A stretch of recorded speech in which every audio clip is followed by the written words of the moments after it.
Back home now, protect the innocent and punish those who abuse them. That was the message from the Supreme Court as it overturned the Bombay High Court's acquittal of 2 men accused of pedophilia. Duncan Grant and Alan Waters, accused of one of the biggest child sex abuse rackets in the country, will now be sent to prison for 6 years, a vindication for the street children who managed to speak up against them.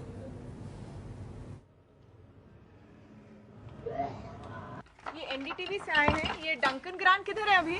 नहीं है, वो बाहर गए हुए। यहाँ कितने बच्चे रहते हैं अभी? 30.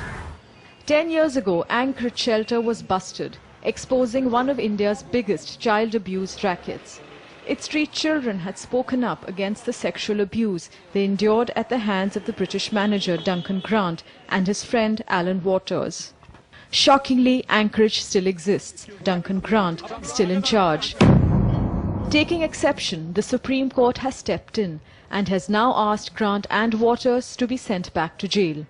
The accused had been convicted to a 6-year prison term by a Mumbai trial court in 2006. A team of child professional workers slammed the shelters, saying the vulnerability of children was exploited repeatedly.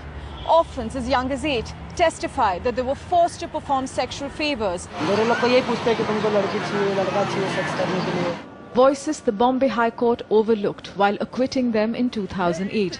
Now the Supreme Court holds. The analysis of the prosecution witness confirms the fact these men used to have sex with children. It is an ugly breach of our commitment to protect the innocent. 2 young boys gathered the strength to go to the police station and speak about what had happened to them. So I feel their stand has been vindicated. The court order, activists hope, rings out the message loud and clear. Sex tourism will not be tolerated. You can't abuse our children and get away. In Mumbai, Shai Venkatraman for NDTV. NDTV's cricket app, Android and iPhone. Fastest scorecard, special analysis, and much more. Download free. ndtv.com/apps. A stunning idea from an organization trying to fight predators who target children. Take a look at this little girl. Look closely at her face.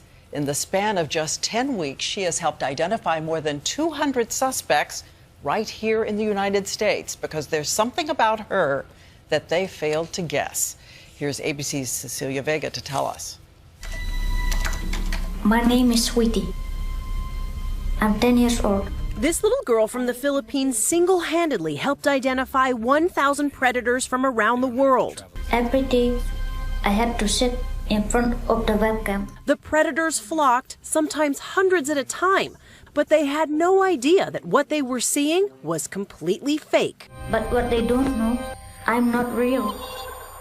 I'm a computer model, made piece by piece, to track down these men who do this. She is a virtual girl created by a Dutch children's rights group trying to crack this growing form of child exploitation, where men, mostly from wealthy countries, pay to have webcam sex with poor children. This was a high-tech trap. As the predators gave Sweetie their names, investigators tracked down their addresses and photos and handed them over to Interpol. But Interpol says criminal investigations like these should be done by police. In all, of the 1,000 alleged pedophiles this group identified, it says 245 of them are from the U.S. Nothing is being done about the source of the problem. This phenomenon will only increase even further. The FBI estimates more than 500,000 pedophiles are online every day. To catch them, federal investigators have set up fake ads on websites. They've even created an app. It is a virtual problem that spans the globe. My name is Sweetie. But now, there may be a real solution. Cecilia Vega, ABC News, Los Angeles.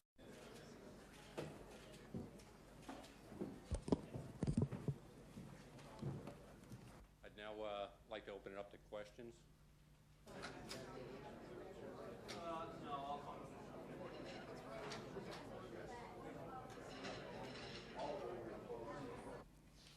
This organization that we disrupted today embraced the American capitalist idea and would sell any type of drug for a profit and did not discriminate in its dealings with any other drug organizations.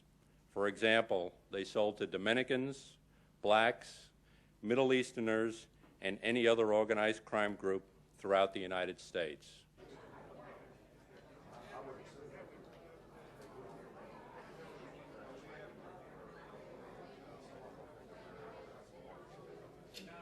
His organization included the Sotelo Lopez brothers, who were based in El Paso, Texas, who transported these drugs using tractor trailers and the railway system, particularly piggyback trailers, as well as vehicles with hidden compartments, and concealed these drugs using clothing that was used or other methods.